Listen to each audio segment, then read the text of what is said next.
ನಮಸ್ಕಾರ.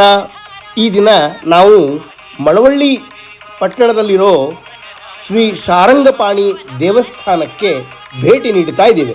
ಇದು ಕರ್ನಾಟಕದಲ್ಲಿರುವ ವಿಷ್ಣುವಿನ ಅವತಾರವಾದ ಶ್ರೀ ಶಾರಂಗಪಾಣಿಯ ದೇವರ ಏಕೈಕ ದೇವಸ್ಥಾನವೆಂಬ ಪ್ರಸಿದ್ಧಿಯನ್ನು ಹೊಂದಿದೆ.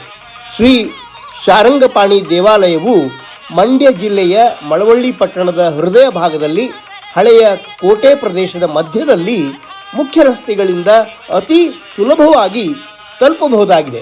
ದೇವಸ್ಥಾನದ ದಾರಿಯಲ್ಲಿ ಹಳೆಯ ಕೋಟೆ ಗೋಡೆಗಳ ಅವಶೇಷಗಳು ಮತ್ತು ಹಳೆಯ ವಾಸ್ತುಶಿಲ್ಪದ ಮನೆಗಳು ಮತ್ತು ಸಂಪ್ರದಾಯದ ವಾತಾವರಣ ಕಾಣಸಿಗ್ತದೆ. ಶ್ರೀ ಶಾರಂಗಪಾಣಿ ದೇವಾಲಯವು ಕೋಟೆಯ ಮಧ್ಯದಲ್ಲಿ ಉತ್ತರಾಭಿಮುಖವಾಗಿ ನಿಂತಿರುವುದರಿಂದ ಈ ದೇವಾಲಯವು ಕೋಟೆಯ ಕೇಂದ್ರ ಬಿಂದು ಎಂದು ಕರೆಯಬಹುದಾಗಿದೆ. ವಿಷ್ಣುವಿನ ದಿವ್ಯ ರೂಪವಾದ ಶಾರಂಗಪಾಣಿ ಅವತಾರವನ್ನು ಆರಾಧಿಸುವ ಈ ದೇವಾಲಯ ಶಾಂತಿಯುತ ವಾತಾವರಣ, ನೈಸರ್ಗಿಕ ಸೌಂದರ್ಯ ಮತ್ತು ಪುರಾತನ ಶಿಲ್ಪಕಲೆಯ ಉದಾಹರಣೆಯಾಗಿದೆ. ದೇವಾಲಯಕ್ಕೆ ಕಾಲಿಟ್ಟ ಕ್ಷಣದಲ್ಲೇ ಶಾಂತವಾದ ಭಕ್ತಿ ಭಾವ ತುಂಬಿದ ವಾತಾವರಣ ನಮ್ಮನ್ನು ತನ್ನೊಳಗೆ ಸೆಳೆಯುತ್ತದೆ.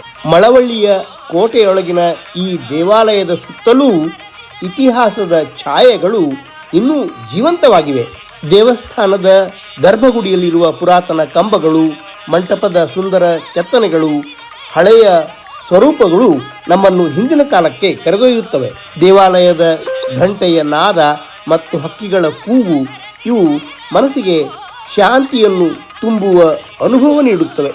ಶಾರಂಗಪಾಣಿ ಎಂಬ ಹೆಸರಿನ ಅರ್ಥವೇ ಶಾರಂಗ ಧನಸ್ಸನ್ನು ಧರಿಸಿದವರು, ಅಂದರೆ ವಿಷ್ಣುವಿನ ಬಲಶಾಲಿ ಮತ್ತು ರಕ್ಷಕ ರೂಪ. ಇದು ರಾಮನ ಇನ್ನೊಂದು ಅವತಾರ. ಹಿಂದೆ ಕೈಯಲ್ಲಿ ಬಿಲ್ಲುಬಾಣ, ಮುಂದೆ ಕೈಯಲ್ಲಿ ಶಂಕುಚಕ್ರ. ದೇವರು ಕೆಳಗಡೆ ಶ್ರೀದೇವಿ ಭೂದೇವಿ ಎರಡೂ ಇದೆ. ಅದು ಎಣ್ಣೆ ಹಚ್ಚದಾಗ ನಮಗೆ ಕಾಣುತ್ತೆ. ಶಾರಂಗಪಾಣಿದು ಇದೊಂದೇ ದೇವಸ್ಥಾನನ? ಇದು ಮತ್ತೆ ಕುಂಭಕೋಣದಲ್ಲಿ ಮಲಗಿರೋದು. ಇದು ನಿಂತಿರೋ ದೇವರು ಇಲ್ಲೇ ಇರೋದು. ಇದು ಮೂಲತಃ ಹೊಯ್ಸಳರ ಶಿಲ್ಪನೆ ಇಲ್ಲಿವರೆಗೆ. ಆಮೇಲೆ ಇದು ಪಾಳೆಗಾರರು ಎಕ್ಸ್ಟೆಂಡ್ ಮಾಡಿ ಕಟ್ಟಿರೋದು. ಅಲ್ಲಿವರೆಗೂ ಅದು ಬೈಕುತ್ಕಲ್ಲ ಎಲ್ಲ ಒಳಗಡೆ ಎಲ್ಲ. ಎಷ್ಟು ಹಳೆ ಇದು? ಇದೊಂದು 800 ವರ್ಷ ಹಳೆಯದು. ಇಲ್ಲಿ ದೇವರ ಮೂರ್ತಿಯಲ್ಲಿ ಶಾರಂಗ ಬಿಲ್ಲಿನ ಶೋಭೆ ಮತ್ತು ಶಕ್ತಿಯ ಚೈತನ್ಯ ಸ್ಪಷ್ಟವಾಗಿ ಕಾಣುತ್ತದೆ. ಭಕ್ತರಲ್ಲಿ ವಿಶೇಷವಾಗಿ ಪ್ರಸಿದ್ಧವಾದುದು ಇಲ್ಲಿಯ ಶಾರಂಗಪಾಣಿಯ ಅಲಂಕಾರ. ವಿಶೇಷ ದಿನಗಳಲ್ಲಿ ದೇವರಿಗೆ ಅಲಂಕರಿಸಲಾದ ಶಾರಂಗ ಬಿಲ್ಲು, ರತ್ನಾಭರಣಗಳು ಮತ್ತು ಶಂಖ ಚಕ್ರದ ಹೊಳಪು ಇವು ವೀಕ್ಷಕರ ಮನಸ್ಸಿನಲ್ಲಿ ದಿವ್ಯ ಭಾವನೆಯನ್ನು ಮೂಡಿಸುತ್ತವೆ.